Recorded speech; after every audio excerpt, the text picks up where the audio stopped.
Containment zone छोड़कर सभी जगहों पर खुलेंगे दुकानें, डीएम। सैलून, आभूषण दुकानें सहित सशर्त खोली जाएगी लगभग सभी दुकानें। राष्ट्रीय हिंदी दैनिक कलम लोक संवाददाता राजपूत गोलू सिंह की रिपोर्ट। बक्सर जिलाधिकारी अमन समीर और पुलिस अधीक्षक उपेंद्र नाथ वर्मा के द्वारा संयुक्त रूप से प्रेस वार्ता कर बताया गया कि सिर्फ पंचायत भोजपुर जदीद प्रखंड डुमरांव के इलाके को ही कंटेनमेंट जोन माना जाएगा। इस कंटेनमेंट जोन को छोड़कर बक्सर जिला के सभी प्रखंड मुख्यालयों के सभी दुकानों एवं शोरूम आदि को सशर्त खोलने की अनुमति है। शर्त के अनुसार दुकान में आने वाले ग्राहकों को सोशल डिस्टेंसिंग लगभग 6 फीट का पालन करना अनिवार्य होगा। दुकानदार की ये जवाबदेही होगी कि दुकान में एक समय में 5 से अधिक लोग इकट्ठा न हो। दुकान में कार्य करने वाले सभी कर्मियों को मास्क पहनना अनिवार्य होगा। प्रतिदिन दुकान प्रतिष्ठान का पूरी तरह से सैनिटाइजेशन अनिवार्य होगा। जो ग्राहक मास्क, रुमाल अथवा गमछा का प्रयोग नहीं करेंगे उन्हें सुविधा उपलब्ध नहीं कराया जाएगा। गुटखा, तंबाकू एवं थूकने आदि पर सख्त प्रतिबंध रहेगा। आवश्यक सेवाओं को छोड़कर लोगों का आवागमन रात्रि 9 बजे प्रातः 5 बजे तक रोक रहेगा। सार्वजनिक परिवहन के संबंध में जिलाधिकारी ने बताया कि बक्सर जिला में ई रिक्शा, ऑटो रिक्शा का परिचालन कंटेनमेंट क्षेत्र को छोड़कर अन्य जगहों के लिए चलेंगे। टैक्सी, ओला, उबेर का परिचालन भी कंटेनमेंट क्षेत्रों को छोड़कर चलाना होगा। बसों एवं सभी सार्वजनिक परिवहन का परिचालन एक सीट एक व्यक्ति के अनुसार किया जा सकता है। यहाँ पे हम लोग करेंगे, हम लोग को बता रहे हैं। वर्तमान में जो फेज वाइज है, फेज वाइज के संबंध में हम लोग बता रहे हैं। तत्काल को जो जितनी भी दुकानें हैं वो सारे के सारे ओपन हो जाएंगे। किसी भी तरह की दुकानें, चाहे वो प्रखंड मुख्यालय में हो, पंचायत स्तर का हो, जिला स्तर का हो, सारी की सारी दुकानें उसमें ओपन हो जाएंगी। रिस्ट्रिक्शंस बस एक है कि शॉपिंग मॉल्स है वो अभी नहीं खुलेंगी, वो 8 जून के बाद उसको ये किया जाएगा। तो जैसे शॉपिंग मॉल कैटेगरी में भी हम लोग ले रहे हैं, विशाल में मेगा मार्ट और जो बाकी जो इस तरह की जो दुकानें हैं उसको हम लोग शॉपिंग मॉल में ही ले रहे हैं। तो उसको जो है 8 जून के बाद खोला जाएगा और बाकी जो दुकानें हैं वो सारे के सारे ओपन हो जाएंगी और इसमें किसी भी समय का कोई रिस्ट्रिक्शंस नहीं रहेगा।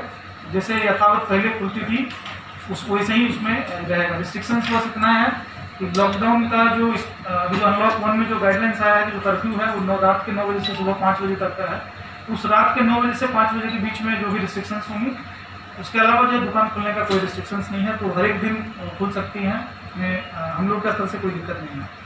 जो फेज 1 में जो ये खोलने की बात कही गई है वो है रिलीजियस प्लेसेस, जहाँ पे पूजा स्थल है, उसको हम लोग जो है 8 जून से हम लोग ओपन करेंगे। लेकिन हम यहाँ पे क्लियर कर देना चाहेंगे कि बहुत लोगों को एक कन्फ्यूजन है। यहाँ पे खुलने की बात हो चाहिए पूजा स्थल की हुई है। किसी भी तरह के रिलीजियस फंक्शन कराने के लिए, किसी भी तरह का जो है रिलीजियस जो लोगों को इकट्ठा करने की प्रवृत्ति है, वो सब एकदम मना है। वो आगे भी मना रहेगा, वो 8 जून के बाद भी अलाउ नहीं है। तो सिर्फ और सिर्फ जो पूजा स्थल है उसको अलाउ किया गया है।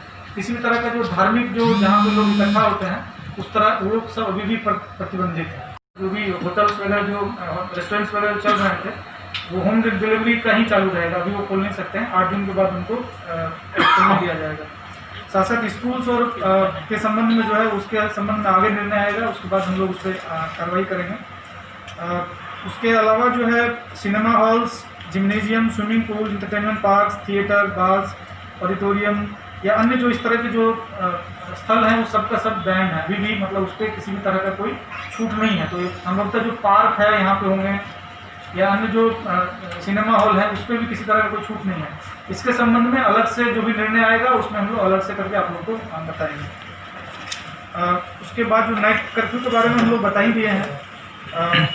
जो भी हम लोगों का जो ये लॉकडाउन है, इन्फोर्समेंट है वो कंटेनमेंट जोन में है। और आपको पता है कि वर्तमान में हम लोगों का एक कंटेनमेंट जोन जो है, क्योंकि पॉजिटिव जो आए थे वो नया भोजपुर से आए थे, तो नया भोजपुर को एपिसेंटर मान के वो कंटेनमेंट जोन है, उसको हम लोग थोड़ा सा मॉडिफाई कर रहे हैं। उसमें मॉडिफाई इस तरह से कर रहे हैं कि हम लोग सिर्फ भोजपुर जदीद जो पंचायत है उस पंचायत को ही कंटेनमेंट जोन लोग मान रहे हैं। 3 किलोमीटर का एरिया है, उसको हम लोग थोड़ा सा चेंज कर रहे हैं और थोड़ा मॉडिफिकेशन हो रहा है। तो हम लोग सिर्फ भोजपुर जदीद जो पंचायत का जो भौगोलिक क्षेत्र है उसको हम लोग कंटेनमेंट जोन मान रहे हैं। उसके अलावा जो भी एरिया है उस एरिया में जो भी हम लोग बताएं कि सारी तरह की दुकानें खुल सकती हैं, वो सब सारी कार्रवाई की जा सकती है। भोजपुर जदीद का है वो, क्योंकि 8 जून को उसका हम लोग के गाइडलाइन के अनुसार 8 जून को उसका खुलने का समय है। अगर 8 जून तक कोई वहाँ पे पॉजिटिव नहीं आता है तो 8 जून को भोजपुर जदीद वाला भी हम लोग खत्म कर रहे हैं। उसके अलावा जो है सबसे जो महत्वपूर्ण जो चीज़ है जो हम लोगों को ध्यान में रखने की आवश्यकता है वो है मास्क का। पहले जो प्रेस कॉन्फ्रेंस हुआ था उसमें भी हम लोगों ने बोला था कि 3 अस्त्र आपको इस्तेमाल करने पड़ेंगे, क्योंकि सभी आर्थिक गतिविधियां लगभग शुरू हो गई हैं। वो हाथ धोना है, मास्क को पहनना है, मास्क या जो फेस कवर है उसको पहनना है, और साथ ही साथ जो हाथ फिजिकल डिस्टेंसिंग है उसको हम लोगों को ध्यान में रखने की आवश्यकता है।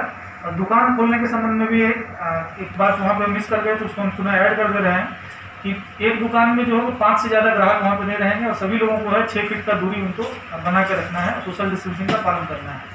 इसके अलावा जो है मास्क पहनो कैंपेन भी यहाँ पे शुरू होगा, और पंचायत अभी भी हम लोग जो मुखिया जितने भी पंचायत के मुखिया हैं सभी से हम लोग वार्तालाप किए हैं, और पंचायत स्तर पर भी कैंपेनिंग शुरू होगा कि सभी लोगों को मास्क पहनने की आवश्यकता क्यों है। और हम लोगों ने उनको बताया भी है कि मास्क हम लोग पहनते हैं, जो भी स्वास्थ्य विभाग का आंकड़े हैं उसमें काफ़ी हद तक मास्क पहनने से जो है संक्रमण को रोका जा सकता है।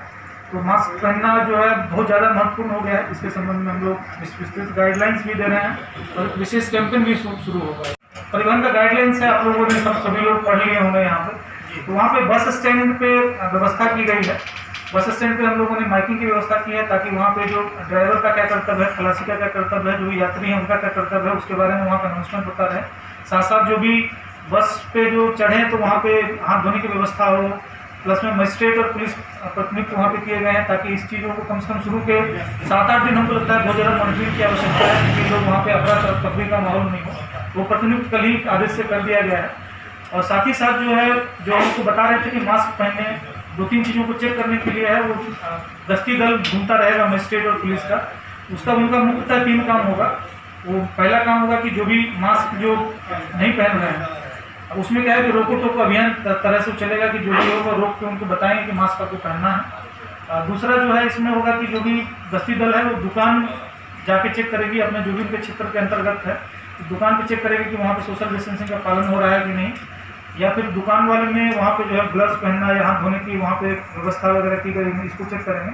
और तीसरा जो है वो गश्ती दल का ये कार्य होगा कि चूँकि परिवहन से रिलेटेड है, तो रास्ते में कहीं भी अगर दिखता है कि क्षमता से ज़्यादा अगर कोई एक परिचालन कर रहा है, या फिर जो है बस में परिचालन के संबंध में टेम्पो हो या बस के संबंध में कोई भी दिक्कतें हों, तो जो भी परिवहन विभाग का जो गाइडलाइन है उसको हम पालन कराने के लिए वो गश्ती दल का हम लोगों ने ये कर दिया है, आदेश से निर्गत कर दिया गया है। ये मुख्यतः हम लोगों को आगे की कार्रवाई होगी।